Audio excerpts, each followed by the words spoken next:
বিজয় দিবস হল বাংলাদেশের জাতীয় দিবস। প্রতি বছর 16 ডিসেম্বর এই দিবসটি উদযাপন করা হয়। 1971 সালের এই দিনে পাকিস্তানি হানাদার বাহিনী আত্মসমর্পণ করে এবং বাংলাদেশ স্বাধীনতা লাভ করে। বিজয় দিবস উপলক্ষে বাংলাদেশে সরকারিভাবে বিভিন্ন অনুষ্ঠানের আয়োজন করা হয়। সকালে 31 বার তোপধ্বনির মাধ্যমে দিবসের সূচনা হয়। জাতীয় প্যারেড স্কয়ারে সম্মিলিত সামরিক কুচকাওয়াজ অনুষ্ঠিত হয়। এছাড়াও বিভিন্ন স্থানে আলোচনা সভা, সাংস্কৃতিক অনুষ্ঠান, শুক্রবিবার, রক্তদান শিবির ইত্যাদি আয়োজন করা হয়। বিজয় দিবস বাংলাদেশের জন্য একটি গৌরবময় দিন। এই দিনটিতে বাঙালি জাতি তাদের স্বাধীনতা অর্জনের জন্য অর্জিত বিজয়ের কথা স্মরণ করে। এই দিনটিতে বাঙালি জাতি তাদের শহীদদের প্রতি শ্রদ্ধা জানায় এবং তাদের আত্মত্যাগের কথা স্মরণ করে। বিজয় দিবস বাংলাদেশের জন্য একটি অত্যন্ত তাৎপর্যপূর্ণ দিন। এই দিনটিতে বাঙালি জাতি তাদের স্বাধীনতা অর্জনের জন্য অর্জিত বিজয়ের কথা স্মরণ করে। এই দিনটিতে বাঙালি জাতি তাদের শহীদদের প্রতি শ্রদ্ধা জানায় এবং তাদের আত্মত্যাগের কথা স্মরণ করে।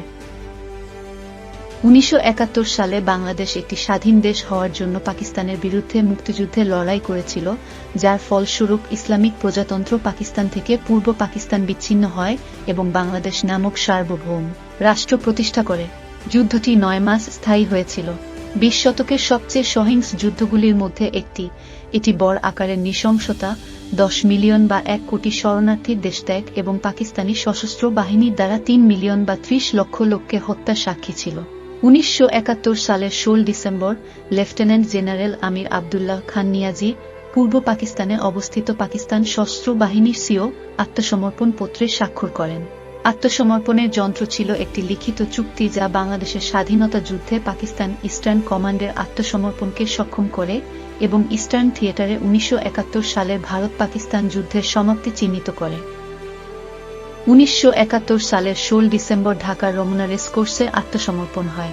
পাকিস্তান সশস্ত্র বাহিনীর আত্মসমর্পণ বাংলাদেশের স্বাধীনতা যুদ্ধের সমাপ্তি এবং বাংলাদেশ সৃষ্টিকে চিহ্নিত করে। জাতিসংঘের অধিকাংশ সদস্য দেশ বাংলাদেশকে স্বাধীনতার কয়েক মাসের মধ্যেই স্বীকৃতি দিয়েছিল। পাকিস্তানের পক্ষ থেকে লেফটেন্যান্ট জেনারেল আমির আবদুল্লাহ খান নিয়াজি এবং বাংলাদেশের পক্ষ থেকে লেফটেন্যান্ট জেনারেল জগজিৎ সিং অরোরা ভারতীয় ও বাংলাদেশ বাহিনীর যুগ্ম কমান্ডার রেসকোর্সে হাজার হাজার উল্লাসিত জনতার মধ্যে এই যন্ত্রে স্বাক্ষর করেন। বাংলাদেশ সশস্ত্র বাহিনীর deputy commander in chief air commodore A K Khandaker এবং ভারতীয় ইস্টার্ন কমান্ডের লেফটেন্যান্ট জেনারেল জে.এফ.আর. জ্যাকব আত্মসমর্পণের সাক্ষী হিসেবে কাজ করেন।